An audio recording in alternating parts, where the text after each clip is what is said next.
At sunrise, the Colosseum was already alive. Its massive arches caught the first pale streaks of light, while yesterday's blood still clung to the stone like a shadow. Beneath the stands, vendors barked for attention, baskets brimming with olives and watered wine, ready for a crowd that hadn't even taken their seats. Beyond the iron gates, handlers shoved half-starved predators into place.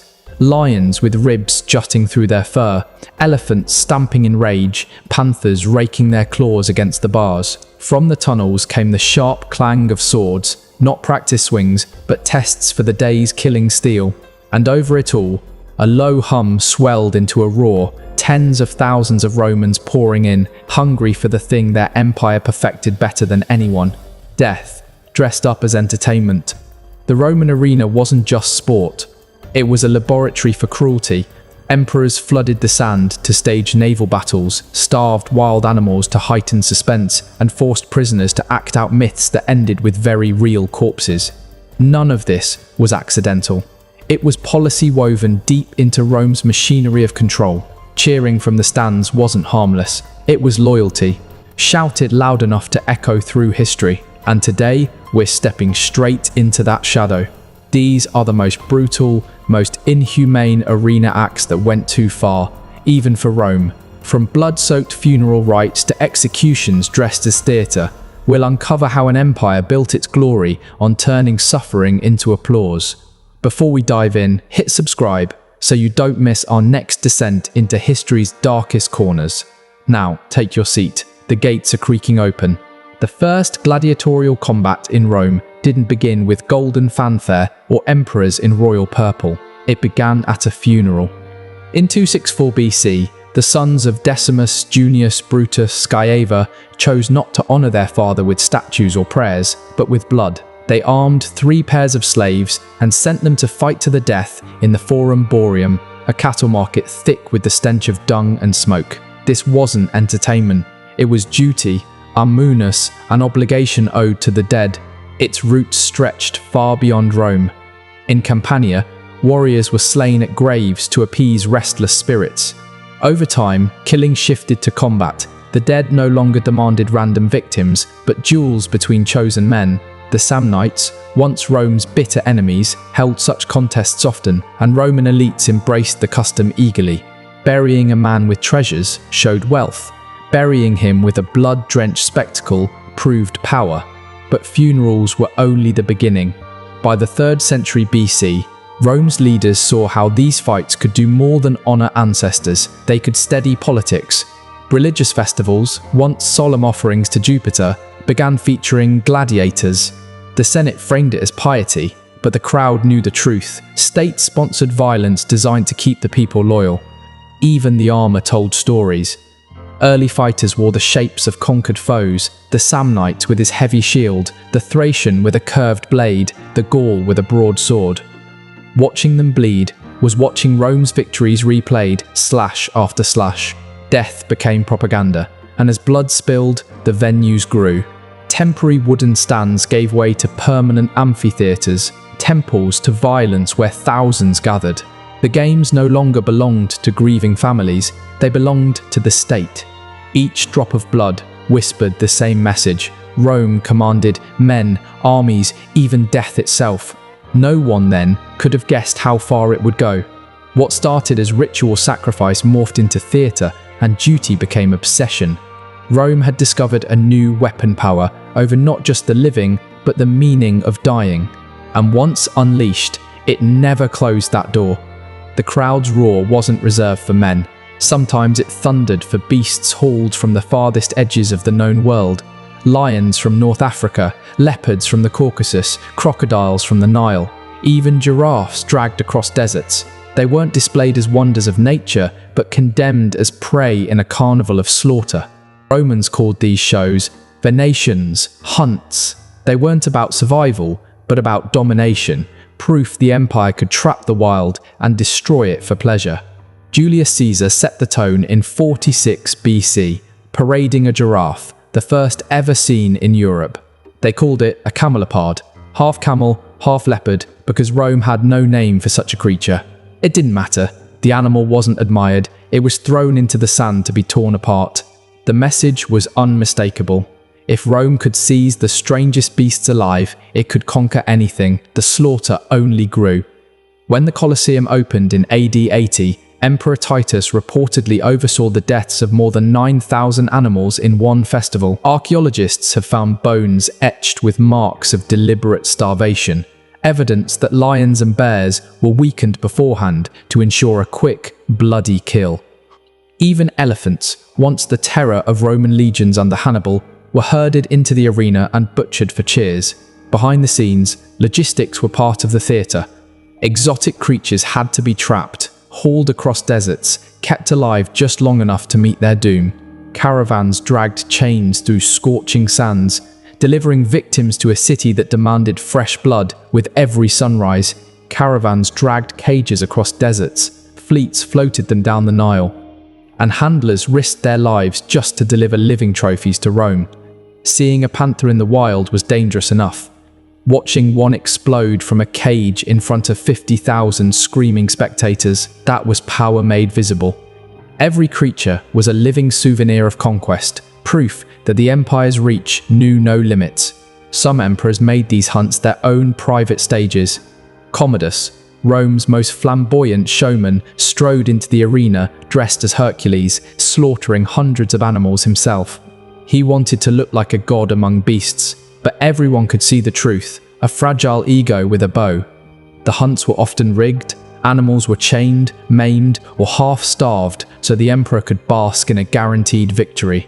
And the people, they cheered, not because they admired him, but because when the emperor hunts, silence could be fatal.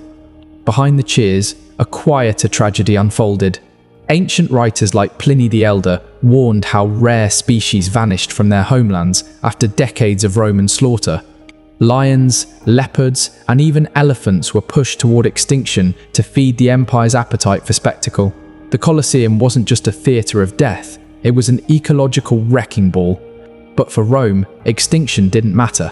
What mattered was the illusion that nature itself could be captured, starved, and destroyed for fun. Every carcass on the sand was another brick in the wall of imperial control. When you picture a gladiator, you might imagine two evenly matched warriors locked in noble combat. The reality was far more twisted. Rome thrived on imbalance, on contests engineered for cruelty. They built bizarre weapons, imposed absurd rules, and staged fights no one could truly win. Some victims weren't fighters at all. Prisoners and condemned criminals were shoved into the arena dressed as clowns, handed wooden swords, and sent to die against seasoned killers. The crowd jeered as the doomed flailed and fell. Public execution, neatly disguised as sport. Even the weapons became characters. The retiaeus fought with a fisherman's net and trident, squaring off against the secutor, whose smooth, rounded helmet was designed to deflect the net. It wasn't pure skill. It was suspense, a living riddle of whether the net would ensnare or the sword would break through. Romans devoured that tension, even when the match was as scripted as a stage play. The numbers grew more obscene. Sometimes one gladiator was thrown against several foes. Other days, entire units clashed like miniature armies, turning the arena floor into a swamp of blood, splintered shields, and mangled corpses. And when novelty wore thin, they reached further. Female gladiators, gladiatresses, stepped onto the sand in the 1st century AD. Writers like Juvenal mocked them, yet records prove they fought for real, against dwarfs, against beasts, even against each other. Their presence blurred gender lines, but reinforced a darker truth. No one, man or woman, was beyond Rome's hunger for spectacle. Even the helmets were weapons of torment. Some narrowed vision or muffled sound, forcing fighters to stumble half-blind while the audience roared with laughter. Others were so heavy that raising one's head became a contest all its own. Armor wasn't always protection, sometimes it was punishment. And then came the propaganda plays. Gladiators dressed as barbarians, forced to mimic Rome's defeated enemies.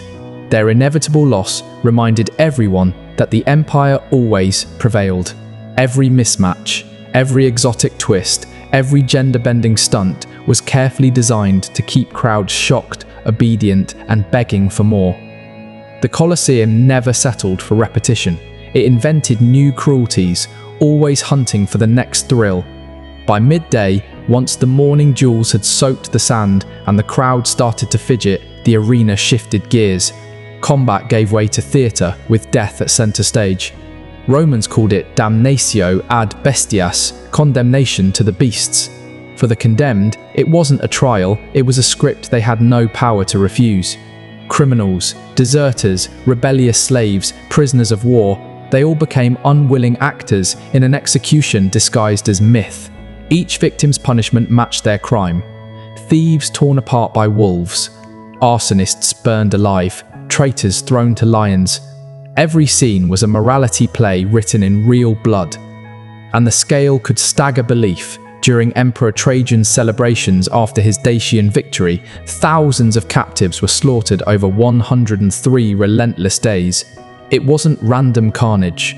It was organized, paced like acts in a grim drama, every death crafted to keep the audience on edge until the next horror arrived. Animals were the stars of this nightmare. Lions were starved to a frenzy before release. Bears, chained in pits, were goaded into sudden fury. Even prized leopards were unleashed on trembling victims. The uncertainty, would the beast strike fast or toy with its prey, kept the stands howling for more. Sometimes, the cruelty came dressed as legend. Prisoners were forced to play doomed heroes, Orpheus torn apart by wild beasts, Prometheus chained as vultures circled overhead. These weren't stories anymore. They were blood-soaked performances, and the sand was their stage. Death in Rome wasn't always just death. Sometimes it was theatre, bloody, mocking theatre. For the condemned, it wasn't enough to perish. They had to perform their demise, acting out Rome's myths with their own bodies. Executions became grotesque plays where flesh replaced masks, and the script always ended in agony. The cruelty stretched far beyond wild beasts. Crucifixion, borrowed from the East, was staged right inside the arena. Men and women were nailed to timber while vendors hawked wine and children played nearby. Fire joined the spectacle too. Prisoners were forced into the tunica molesta, a shirt soaked in pitch, then set ablaze, human torches writhing as smoke curled into the sky. As Tertullian bitterly wrote, they were living torches. These killings weren't just morbid entertainment, they were propaganda, warnings carved into living flesh. Defy Rome, and you would die slowly, with tens of thousands watching. Not everyone could stomach it. Seneca complained that midday executions hardened the soul, making men crueler as they watched. But his protest drowned in the thunder of a crowd that came not for justice, but for the thrill of punishment. Rome's imagination didn't stop with sand and swords. Sometimes, emperors demanded oceans inside the city. Mock naval battles, naumachii, were spectacles on an insane scale, where water itself became a weapon. Julius Caesar set the precedent in 46 BC, digging an enormous basin near the Tiber, filling it with water and real ships. Thousands of doomed captives were shoved aboard and told to fight as rival fleets. They weren't actors, they were men condemned to die for applause. Arrows, catapults, and steel turned the basin into a slaughterhouse afloat. Augustus expanded the madness. In 2 BC, he created a basin almost 2,000 by 1,200 Roman feet, fed by a custom aqueduct, the Aqua Alsietina, just to keep it full. 30 warships clashed there, each crammed with prisoners fated never to leave alive. The message: Rome could command seas where none existed, even nature bent to imperial whim. By 52 AD, Claudius went further, draining Lake Fucine to stage another Naumachia. When the captives greeted him with the chilling salute, "Morituri te salutant," those who are about to die salute you, history gained one of its most haunting lines. Whether rehearsed or desperate, it summed up the hopelessness of men made into props. Fire, too, had its macabre myths. Victims wearing the pitch-soaked tunic were cast as heroes meeting fiery fates. Hercules consumed by poison, or Mucius Scaevola testing loyalty by holding his hand to the flames. The crowd laughed as these heroes screamed, their bravery reduced to ash, their stories turned to mockery. Even the Colosseum's architecture fed Rome's appetite for domination. Under Titus and later Domitian, engineers built channels beneath the arena, allowing the sand to flood for smaller naval shows, then drain for combat the next day. Cruelty became an engineering project.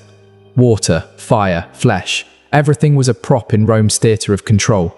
To drown captives, to turn bodies into living torches, to bend myths into slaughter, that was power. The emperors weren't satisfied ruling men, they posed as rulers of the elements themselves. By the late 1st century, executions weren't punishments anymore. They were scripts dripping with creative malice, twisting cultural legends into tools of humiliation. Take the games inaugurating the Colosseum in AD 80. The poet Martial recorded an actor cast as Orpheus, the musician who tamed beasts with song. In myth, animals sat enchanted by his lyre. In the arena, a bear was released mid-performance and mauled the singer to death. Art turned to parody, beauty to butchery. Another victim was forced to play Daedalus, the inventor who escaped Crete on waxen wings. Suspended on a crude contraption meant to mimic flight, he soared, briefly, before plunging to the beasts below. Martial quipped, "The man must have wished for real feathers," a poet's jest hiding a man's terror. Perhaps the most grotesque of all, the myth of Pacifier, cursed to desire a bull. One show staged her infamous union with a mechanical beast, followed by a killing that blurred execution, humiliation, and pornography. A warning about hubris became public degradation. The message was clear. Rome owned its myths, just as it owned its people. Heroes, villains, kings, queens. None were safe from being rewritten as props in a pageant of death. For spectators, these scenes were sideshows between serious contests. For the condemned, they were agonizing ends dressed in costumes. For Rome, they were propaganda-made flesh, proving the state could even rewrite the meaning of its own legends. In the Colosseum, stories weren't told with ink or marble. They were branded into skin, burned into bone, and applauded until silence swallowed the sand. The line between rule and raw obsession blurred until an emperor's whim decided who lived, who died, and how. Caligula, infamous for his savage moods, once ran out of animals mid-show and casually ordered spectators dragged from the stands to fill the gap. They came to watch bloodshed, only to become part of it. Nero, addicted to his own image, treated the arena as a personal stage. Prisoners were dressed as tragic heroes from plays, then executed in ways that mirrored their scripted fates. Nero called it art, Rome whispered, madness. And then came Commodus, the ultimate showman emperor. Cloaked as Hercules, he stormed into the Colosseum with club and bow, slaughtering hundreds of animals, crippled beforehand to guarantee applause. He even billed the treasury for his performances, bleeding the state dry while forcing cheers from a terrified crowd. Not satisfied, he faced gladiators too, but only with every advantage rigged in his favor. Losing was impossible, clapping was compulsory. Domitian wielded the arena like a weapon of paranoia, staging midnight hunts by torchlight to keep Rome uneasy, unsure when amusement might turn to terror. Even good emperors weren't immune. Trajan, remembered as just and capable, marked victory with 103 days of games. Thousands of deaths folded into a celebration of power. Spectacle fed egos, but it carried a price. Caligula and Commodus both died violently, remembered not for statecraft, but for theatre written in blood. The arena that lifted them up also exposed their madness. Not every Roman cheered.